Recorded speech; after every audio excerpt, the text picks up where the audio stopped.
कहानी शुरू होती है वेनवू से, जिसके पास 10 जादुई रिंग्स होती हैं। ये रिंग्स उसे बहुत ज़्यादा ताकत देती हैं और इन्हीं की वजह से वो बूढ़ा नहीं होता और कई सालों तक जिंदा रहता है। वेनवू इन रिंग्स की मदद से बहुत सारी लड़ाइयाँ जीत चुका होता है और अलग अलग देशों में अपनी ताकत फैला चुका होता है। धीरे धीरे वो 10 रिंग्स नाम का एक खतरनाक संगठन बना लेता है जो पूरी दुनिया में फैला होता है, लेकिन कोई भी इसके बारे में ठीक से नहीं जानता। एक दिन वेनवू को तालो नाम की जादुई जगह के बारे में पता चलता है और वो सोचता है कि वहाँ और भी बड़ी ताकत छुपी हुई है, इसलिए वो उस जगह को ढूंढने निकल जाता है। काफ़ी समय बाद वो उस जगह के गेट तक पहुँच जाता है और जैसे ही अंदर जाने की कोशिश करता है तभी उसके सामने यिंगली आ जाती है जो उसे रोक देती है। वेनवू उसे हटाने की कोशिश करता है और दोनों के बीच लड़ाई शुरू हो जाती है। वेनवू अपनी रिंग से अटैक करता है, लेकिन यिंगली हर अटैक को आसानी से रोक देती है और बहुत शांत तरीके से लड़ती है। धीरे धीरे ये लड़ाई एक स्मूथ फ्लो में बदल जाती है और वेनवू पहली बार किसी से हार जाता है, लेकिन उसे ये हार बुरी नहीं लगती, बल्कि उसे अंदर से शांति महसूस होती है। यिंगली उसे समझाती है कि ताकत सब कुछ नहीं होती और वेनवू उसकी बात मान लेता है और अपनी रिंग्स छोड़ देता है। इसके बाद दोनों साथ रहने लगते हैं और कुछ समय बाद उनकी शादी हो जाती है। उनके 2 बच्चे होते हैं, जिनमें एक बेटा शांगची और एक बेटी श्यालिंग होती है। अब वेनवू एक सामान्य इंसान की तरह जीने लगता है और अपने परिवार के साथ खुश रहता है। सब कुछ सही चल रहा होता है, लेकिन एक दिन वेनवू के पुराने दुश्मन वापस आ जाते हैं और घर पर हमला कर देते हैं। उस समय वेनवू घर पर नहीं होता और यिंगली अकेले ही उनका सामना करती है, लेकिन दुश्मन उसे मार देते हैं। जब शांगची घर आता है तो वो अपनी माँ को जमीन पर पड़ा देखता है और जोर जोर से रोने लगता है। उसकी जिंदगी पूरी तरह बदल जाती है।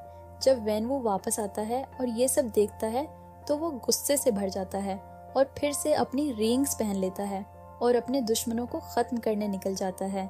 इसके बाद वो फिर से पहले जैसा खतरनाक इंसान बन जाता है और अपने बेटे शांगची को ट्रेनिंग देना शुरू करता है।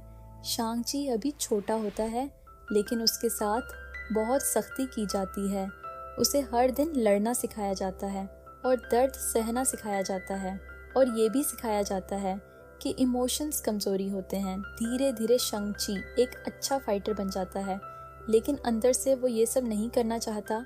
जब वो 14 साल का होता है तो वेनवू उसे एक मिशन देता है जिसमें उसे एक आदमी को मारना होता है। शांगची डर जाता है, लेकिन वो मना नहीं कर पाता और उस आदमी को ढूंढता है और कई दिनों तक उसका पीछा करता है। फिर एक रात वो हमला करता है और उसे मार देता है।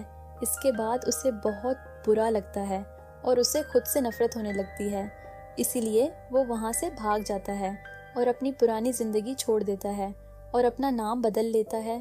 अब वो शॉन बन जाता है और सैन फ्रांसिस्को में रहने लगता है, जहाँ वो एक सिंपल जिंदगी जीता है और वैलेट पार्किंग की नौकरी करता है।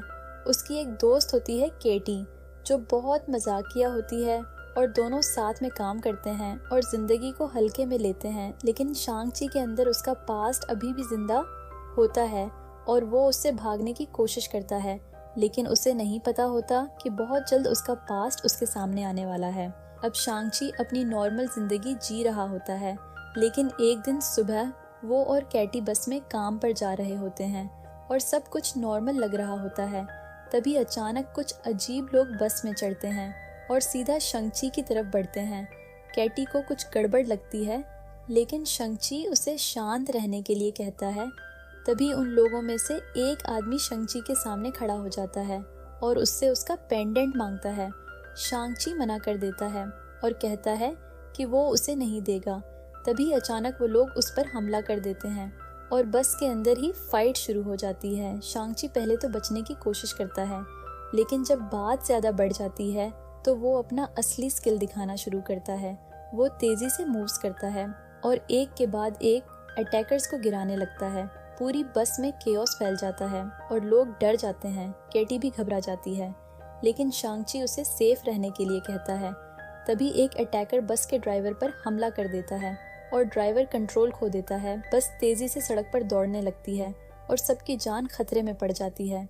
शांगची फाइट करते हुए आगे बढ़ता है और ड्राइवर को बचाने की कोशिश करता है, लेकिन तभी एक और अटैकर उसके सामने आ जाता है और दोनों के बीच जबरदस्त लड़ाई होती है। शांग-ची मुश्किल से उसे हराता है और ड्राइवर को सीट से हटाकर खुद बस को कंट्रोल करने की कोशिश करता है। कैटी उसकी मदद करती है और किसी तरह बस को क्रैश होने से बचा लिया जाता है, लेकिन तभी एक खतरनाक आदमी सामने आता है जिसके हाथ में एक ब्लेड वाली खास हथियार होती है। वो बहुत ताकतवर होता है और शांग-ची को पीछे धकेल देता है।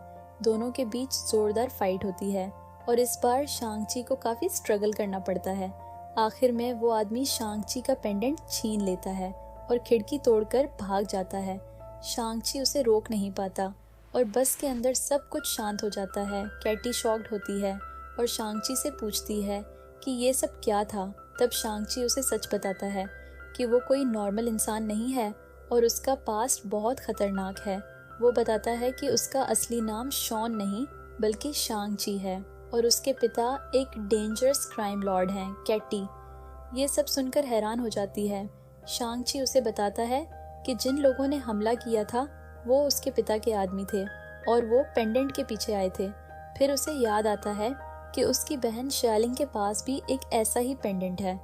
तब शांग-ची को समझ आता है कि अब उसकी बहन भी खतरे में है। वो तुरंत फैसला करता है कि उसे अपनी बहन को ढूंढना होगा और उसे बचाना होगा। कैटी पहले तो कंफ्यूज्ड होती है, लेकिन फिर वो शांग-ची के साथ जाने का फैसला करती है। दोनों जल्दी से अपना सामान पैक करते हैं और अगली फ्लाइट से मकाओ जाने का प्लान बनाते हैं, क्योंकि शांग-ची को लगता है कि उसकी बहन वहीं हो सकती है। इस तरह उनकी जिंदगी का सबसे बड़ा एडवेंचर शुरू होने वाला होता है। अब शांग-ची और कैटी मकाओ पहुंचते हैं और जैसे ही वो शहर में उतरते हैं उन्हें तुरंत महसूस हो जाता है कि ये जगह सैन फ्रांसिस्को से बिल्कुल अलग है। यहाँ हर तरफ नियॉन लाइट्स चमक रही होती हैं और रात में भी शहर पूरी तरह जिंदा दिखाई देता है।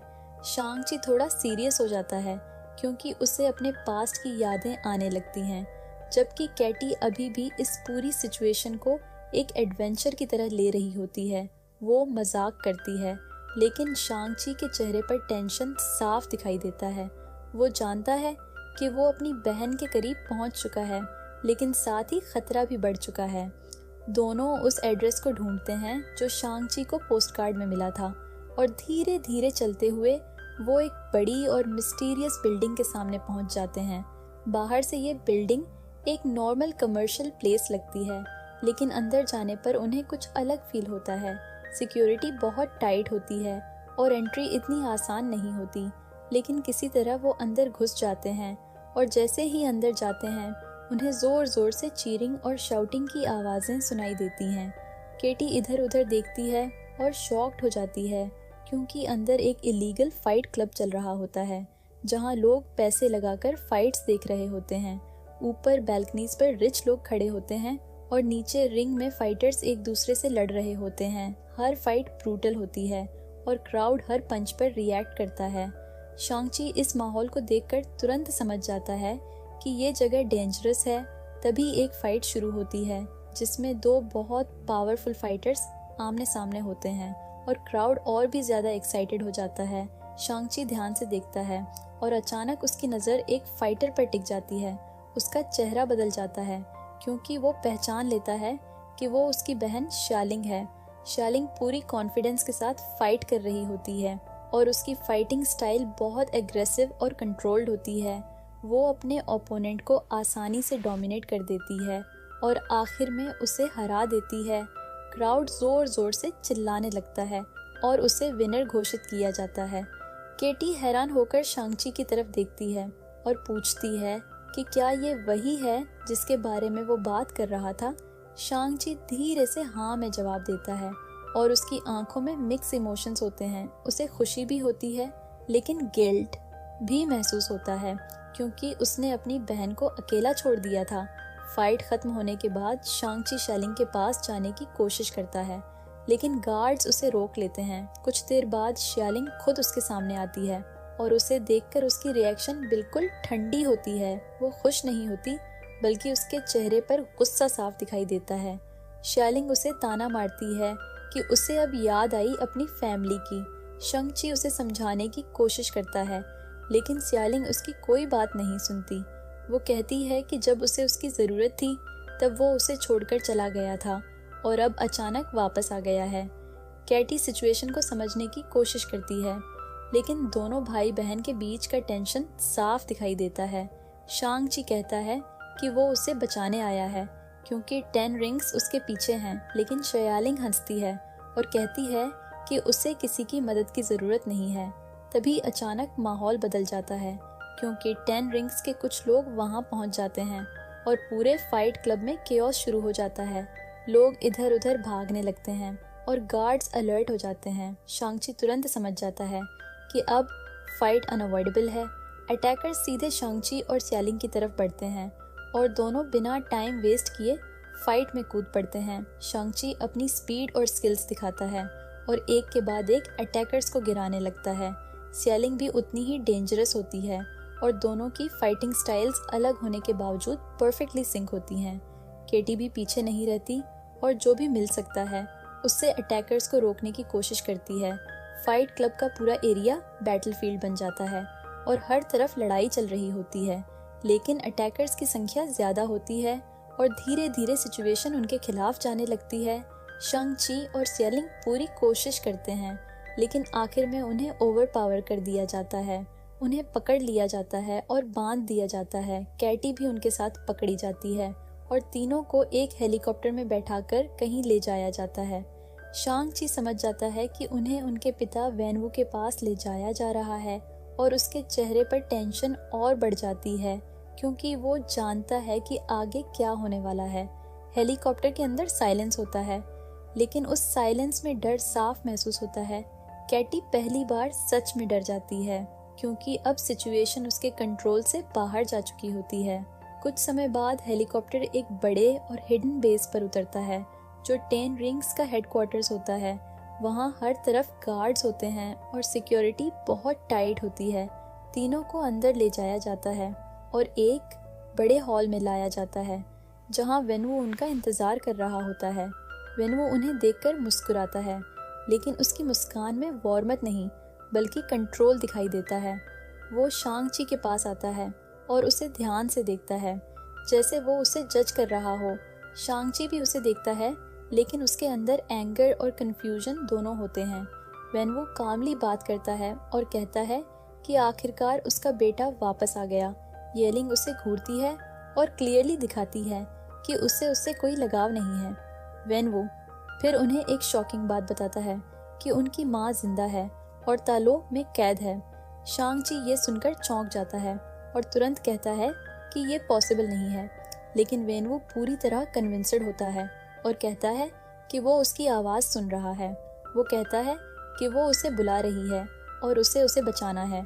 शांग-ची समझ जाता है कि उसके पिता किसी इल्यूजन में हैं, लेकिन वेनवू उसकी एक नहीं सुनता। अब शांग-ची, कैटी और शियालिंगता लोग पहुंच चुके होते हैं और ये जगह पूरी तरह मैजिकल होती है।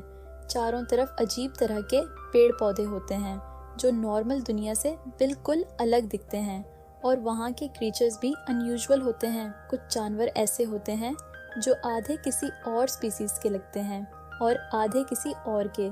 केटी ये सब देखकर अमेज्ड हो जाती है और उसे यकीन नहीं होता कि ऐसी जगह सच में एग्जिस्ट करती है। शांग-ची इस जगह को देखकर इमोशनल हो जाता है क्योंकि ये उसकी माँ की दुनिया होती है और उसे बचपन की बातें याद आने लगती हैं। तभी वहाँ के लोग उन्हें घेर लेते हैं क्योंकि उन्हें लगता है कि ये लोग आउटसाइडर्स हैं, लेकिन जैसे ही उन्हें पता चलता है कि शांग-ची कौन है तो उनका बिहेवियर थोड़ा बदल जाता है। फिर उनकी मुलाकात यिंग नान से होती है जो उन्हें अंदर ले जाती है और पूरी सच्चाई बताती है। वो समझाती है कि वेनवू जिस आवाज़ को सुन रहा है वो उसकी पत्नी की नहीं है बल्कि एक डार्क फोर्स है जो उसे मैनिपुलेट कर रही है। वो बताती है कि टालो के पीछे एक सील्ड गेट है जिसमें एक डेंजरस सोल ईटिंग क्रीचर कैद है जो बाहर आने की कोशिश कर रहा है। शांग-ची ये सब सुनकर शॉक्ड हो जाता है और उसे समझ आता है कि अगर वेनवू ने गेट खोल दिया तो पूरी दुनिया खतरे में पड़ जाएगी। इसलिए वो डिसाइड करता है कि उससे अपने पिता को रोकना होगा।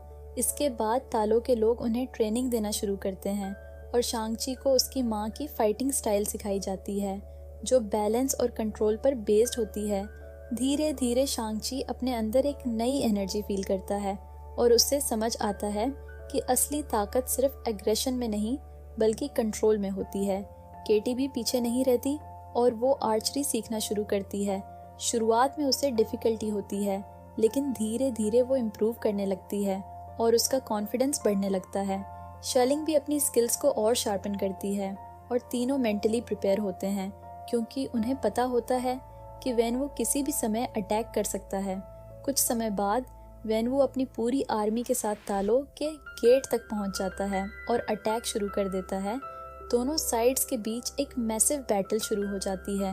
10 रिंग्स के सोल्जर्स एडवांस्ड वेपन्स के साथ आते हैं जबकि तालो के वॉरियर्स ट्रेडिशनल वेपन्स और मैजिकल क्रिएचर्स के साथ फाइट करते हैं।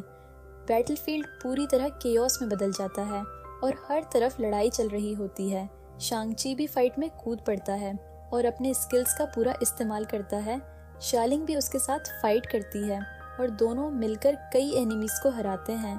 कैटी भी दूर से एरोज से सपोर्ट देती है और धीरे धीरे वो भी बैटल का इम्पोर्टेंट हिस्सा बन जाती है। इसी बीच शांग-ची अपने पिता वेनवू के सामने आ जाता है और दोनों के बीच एक इमोशनल कन्फ्रंटेशन होता है। वेनवू उसे समझाने की कोशिश करता है कि वो उसकी माँ को बचाने जा रहा है लेकिन शांग-ची उसे बताता है कि ये सब एक ट्रैप है। वेनवू उसकी बात नहीं मानता और दोनों के बीच फाइट शुरू हो जाती है। ये फाइट सिर्फ फिजिकल नहीं बल्कि इमोशनल भी होती है। हर अटैक में उनके बीच का दर्द दिखाई देता है। वेनवू अपनी 10 रिंग्स की पावर का पूरा इस्तेमाल करता है और शांग-ची को पीछे धकेल देता है लेकिन शांग-ची भी अब पहले जैसा नहीं होता और वो अपनी माँ की टेक्निक्स का इस्तेमाल करता है और धीरे धीरे बराबरी पर आ जाता है। फाइट के दौरान वेनवू गेट तक पहुंच जाता है और उसे तोड़ने की कोशिश करता है। शांग-ची उसे रोकने की कोशिश करता है लेकिन वेनवू ज़्यादा पावरफुल होता है और आखिरकार वो गेट को तोड़ देता है। जैसे ही गेट टूटता है एक डार्क एनर्जी बाहर निकलती है और धीरे धीरे वो क्रीचर बाहर आने लगता है। वो बहुत ही विशाल और डरावना होता है और उसकी प्रेजेंस से ही सब डर जाते हैं।